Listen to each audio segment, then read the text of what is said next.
My guest today discusses the excitement about moving to Canada from India until it actually hits home.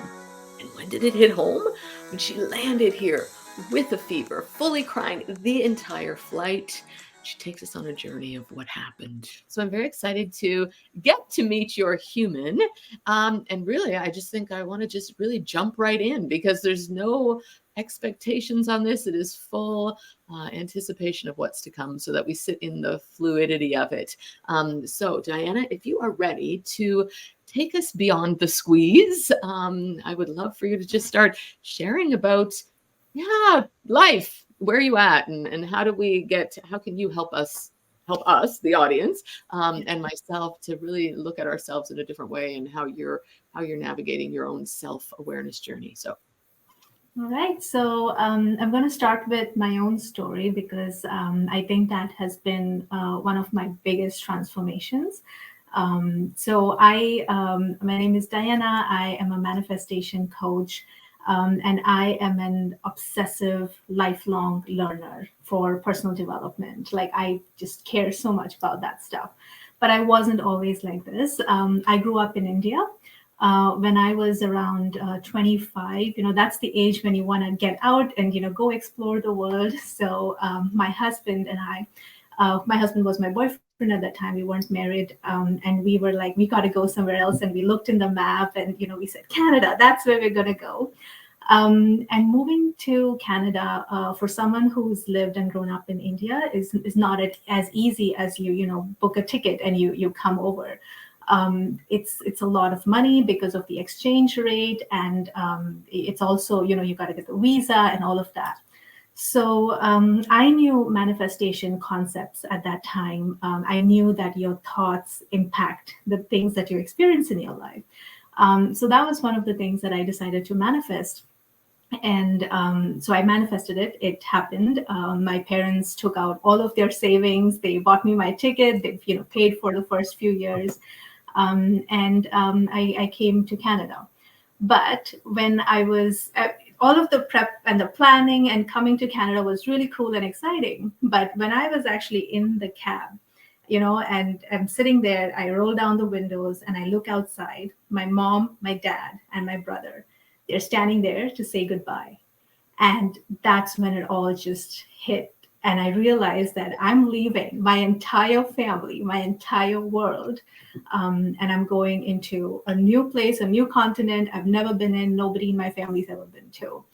And I just started to cry. And I cried the entire way to the airport. I cried all the way on the flight. It was a long, I think it's a connecting flight. So it's a 27 hours. So I cried that entire time. I landed in Canada with a fever because I was crying so much. But then immediately after that, for the next 3 years in Canada, I put myself in a depression. And I use the words I put myself because I would just keep feeling sorry for myself. There's nobody I know, and all of that. And if like the more you think it, the more you bring, add to that experience and you compound it. And at that point, I didn't know that depression was a thing. I didn't know what it was because no one around me had it. And no one around me knew me enough to tell me, hey, something's up with you, because, all of my family was, out there. And it was only, I think, after 2 years or 2 or 3 years that I was watching a video and someone was talking about being in depression, and they talked about all the symptoms. And that's when it hit. I'm like, oh my God, this is exactly what I've been experiencing. And being an international student, I didn't have access to healthcare or even the finances to go pay a doctor or, to speak to someone. So I had to figure it out by myself. So I would go on YouTube and I would look at, more videos that are inspiring and people who are doing things, trying to get out of, whatever they were experiencing. I would re-listen to books about manifestation and, just get that concepts reminded to myself again, knowing that the more I think and, shift my thinking, it will slowly, make me feel better. And so it was after 3.5 years that I slowly, got out of it and I started to, feel better. It still took me a good 3 years after that to like fully get out of it, to feel joy, to love life, and to, even, leave my job, and to start this business as a coach. But when I look back at my period of being depressed and all of that, I don't think of it as a bad thing. I think it was a huge blessing, because if it wouldn't have happened, I wouldn't have been forced to go into personal development at such an accelerated price. Because for me, it was a matter of, living or not living, right? So I wanted to do anything it takes, understand all of the things, so I feel better and, live a life that, I know it's possible for me. Okay, wow. So lots there. Thank you for sharing all of that. And I think, and as I ask the audience, I'll just be like, drop some comments here if you choose to, and how you speak of depression and other people that weren't around you that had it.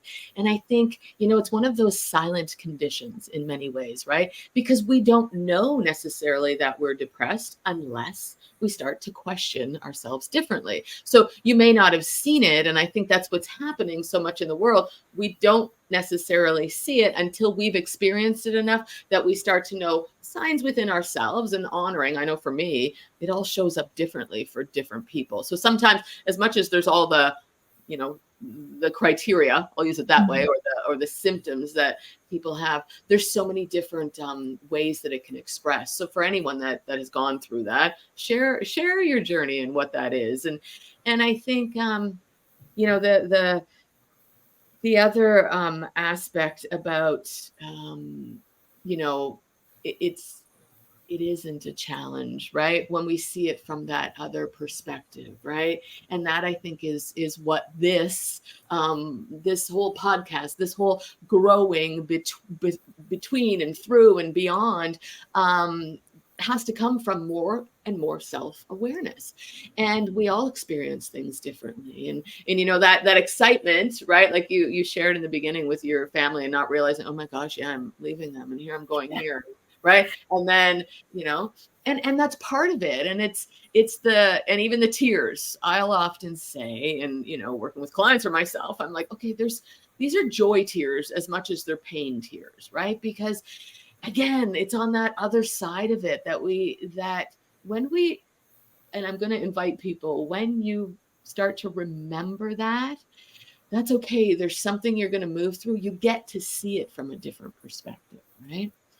So then, without it being about work, I want to go into the living in Ottawa then, or living wherever you are in the city, and melding yourself into different community.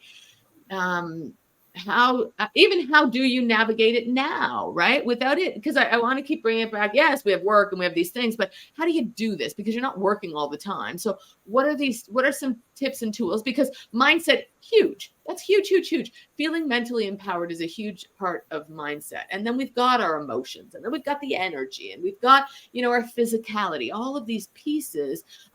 So what do you do? Maybe let's go there. What do you do as you're connecting in with community, whether that's new community that you've created here, and how do you sort of connect with yourself, whether that is to shift mindset, because if mindset's your big thing, or other things. So what else do you do? Yeah. I love that you asked that question, because this is something that very recently I personally overcame. And I don't know if a lot of people can relate to this, but when you grow up in a place outside of not the Western world, especially in a colonized country, previously like India, there is a belief that you are somehow less than everybody who is of a fairer color. And I still remember that, so even though the Britishers left, way before I was born, my grandmother, she would call white people as Sahib. Now it's a Hindi Malayalam word. It means someone who is higher than me. So that's just the word she would use for everybody who was not Indian and who was white. And so when I realized, I was very shocked when I heard her say that. She's like, "Oh, those Sahib and these people, and they brought this to India and whatever." And I said, "Why would you use that word?" And she said, "Yeah, they were much better than us." And so that is how deeply ingrained in us this belief that we are less than.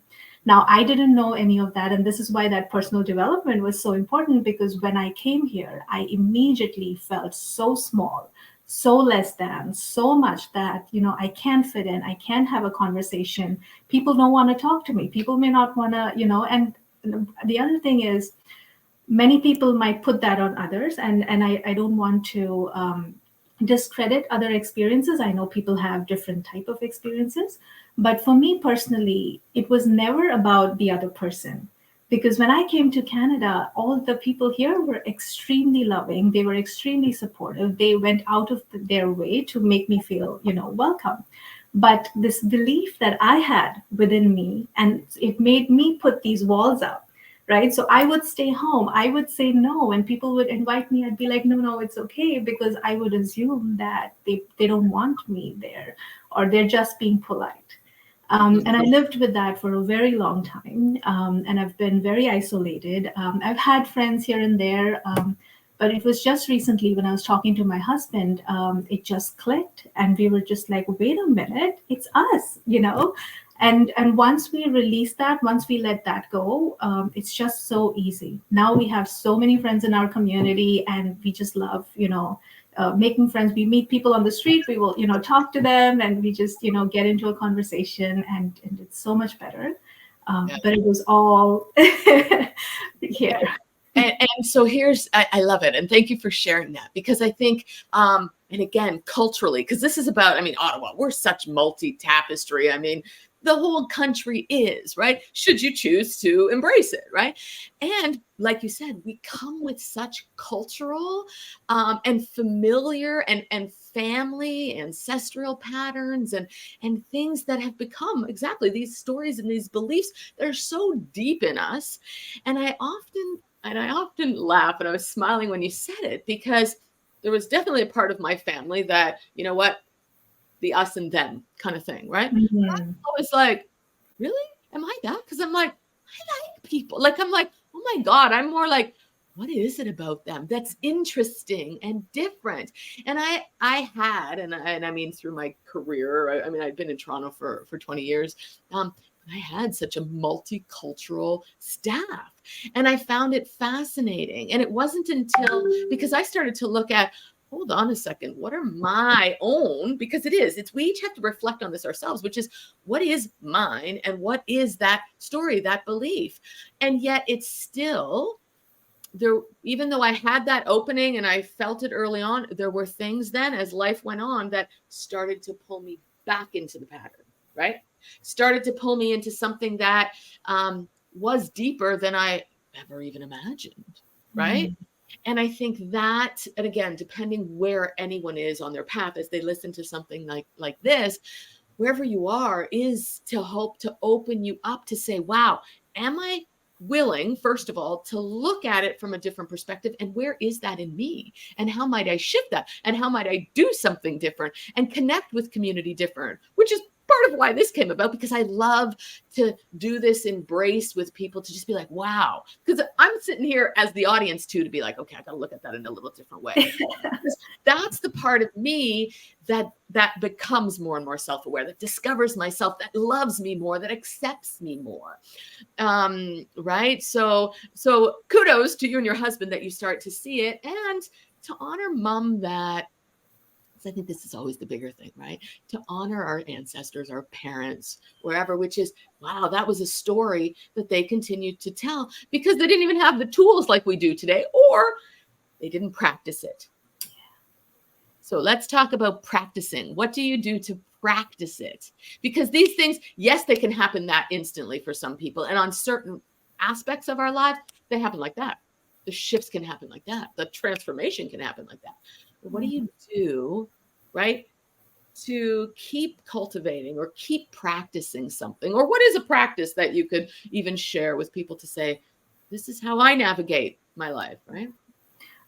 So I have a few things that I do. One of the first things that I had started when I was in depression was to start to meditate. And that was the hardest thing in my life to do, especially if you have like a busy mind that you can't control. Oh my God, it would take me 40 minutes to get like a 1 second quiet. And it was a huge deal. So that's something that I always do. But the thing I want to talk about is writing, is journaling. That I think has really helped me, get out a lot of things on paper, things that I would not admit to myself, but I would write it down and I'd see it and I'd be like, oh, yeah, this is the reason. So the best time, and there's this thing called morning pages. I don't know if you read the book or The Artist's Way. The idea is, in the morning when you wake up or in the nighttime, especially when your inhibitions are a bit low and you're still, not very high alert, to just write whatever comes to mind. And so every day I started to do that. I would just write about, whatever problem I was facing, and I would just keep going for a couple of pages. And by the time I reached the third page, that's when I find that I get to the underneath the part that's underneath my logical brain that's been telling me all these reasons. I get to see what's underneath that. And that's where, I've been able to bring out a lot of gold. And like I said, for me coming here, initially at least, I wasn't very financially, able to go hire a coach or work with somebody. So that was my way of, personally working through things and, getting to the root of things and doing that. So that's one thing I do every single day. Another thing I do throughout the day is I literally on my phone, I have reminders where it's like check in. What are you thinking? What are you feeling? So I look at how I'm feeling. If I find myself feeling guilty or jealous or whatever it is, it's like a good it's in your face, like, hey, what are you doing? And then I'm like, okay, so I'm having these thoughts, and so I shift it because I know that my thoughts are gonna cause the problem. So throughout the day I have reminders that way to like keep noticing and self change the thoughts that are bringing me down basically. Yeah. It's funny because I remember journaling early on when I was young. I would do it, except I would look at it as, oh yeah, there it is. There's the problem, right? And, you keep ruminating in that Yeah, yeah. stew, right? Now, put it aside, and then when you go, like you're saying, deep into it, right? Because you're doing it from a very fluid perspective, and then you're going deep enough. And I think, I do that a bit, but I tend to be like, I love trees. We're nature. I get all that, except I like paper. I like to write things. I post Mhm. it all over the place. Even on the phone, I'm better with there's someone in the house, right? Like they became this like, oh yeah, like little messages to myself so that it was this, okay, how do I want to express that? How might I see it differently, right? And then I learned over time, which was don't push it away. That is that part of me. That is that part of me that I get to be like, okay, because we have such this perfectness about us, right? That we have to be perfect. And it's like, hold on, that is a part of me, right? And we often gift, I'm going to use it this way, we often gift the space to a friend or to a Mhm. colleague or to a client for sure, right? Which is, okay, let's reframe this. Let's do it differently. Like this isn't a bad thing about you, except when we look and do it for ourselves, are we able to do that? Right. Yeah. So that it's like, okay, that's just something you're moving through.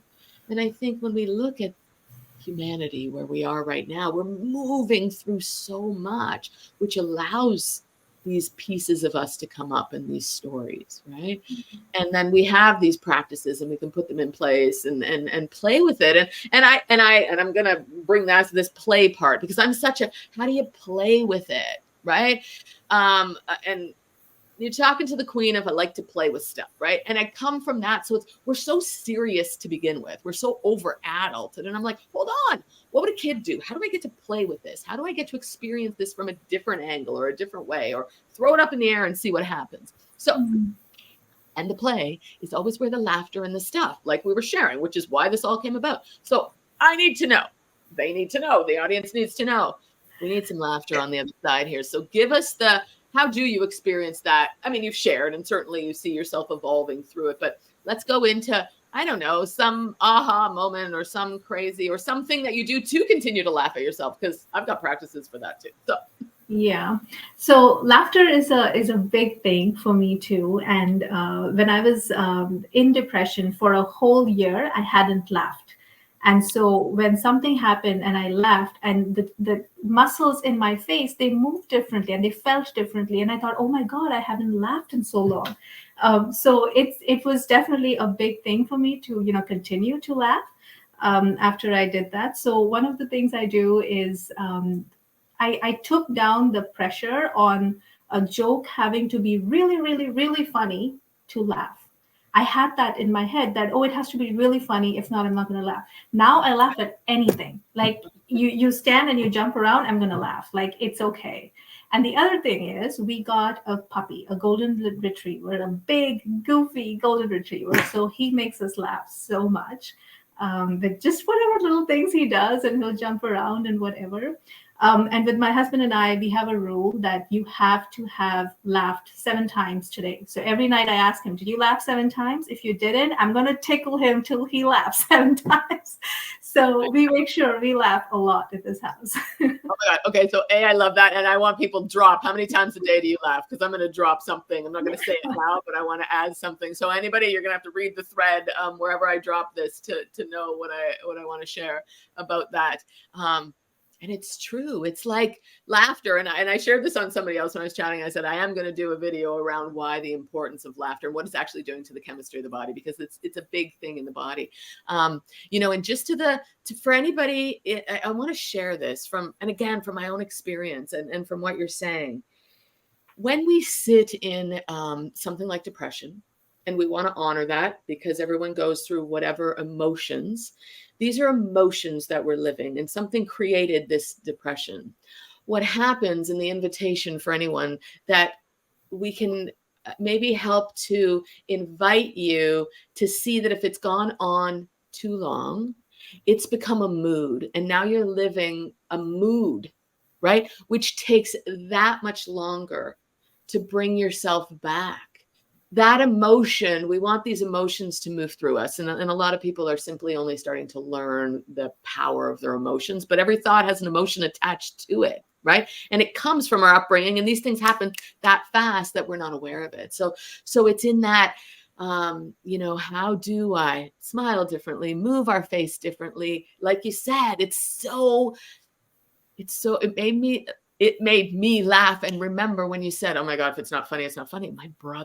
One of my brothers, and he probably still is to this day. I wouldn't know, in this context, but he's like, well, it's not funny. Like he literally, I'm not going to laugh. It's not even funny. I'm like, come on, there's something in there that's funny. You got it. No. Like he's the same person, and honor you. I didn't say which brother. However, and I'm not judging it. It's just, you're not emotional. You will say, well, I don't deal with my emotions. And I'm like, I don't want you to deal with anything. I want you to love the fact that you're emotional, right? It's interesting when we've suppressed things so much and we're not aware of it. And that's, again, another reason. And there's so many levels as to why I created this. However, it's seeing each other and these things that remind us, and then going back and listening to a video clip, even if it's a few seconds of it, to be like, how am I doing that in myself? Right? How can I look at that differently? Right. So yeah. So good. So then last piece of, wisdom, because I want to try to honor keeping these a little bit shorter, because we're such a busy world and there's lots to listen to. And I think we should all be listening to these. However, just to sort of end it, but is there, I don't know, something that you want to give to, back home, right? So you can send this back home and have them see what you experienced if you never told them. So for anybody that's listening, this is cultural stuff. This is familial stuff. All of this is doing some great healing for the planet, for us, right? Yeah. And for the city. So what's those last bit of wisdom you might want to impart for everyone? I think the one key thing that I've learned is that if you're on a personal development journey, one of the best things you can do is learn to love and accept every part of yourself.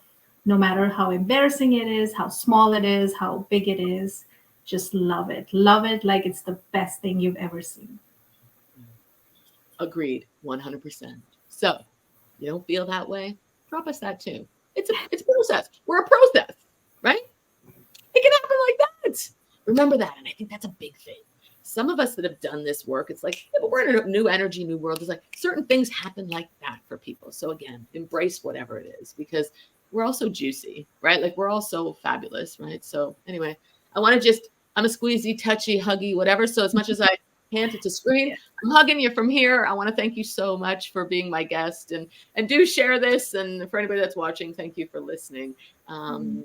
And continuing on your own journey of self-discovery and speak to us here or be a guest. So anyway, thanks again, Diana, and thank you for watching. Thank you for having me. Bye. Take care.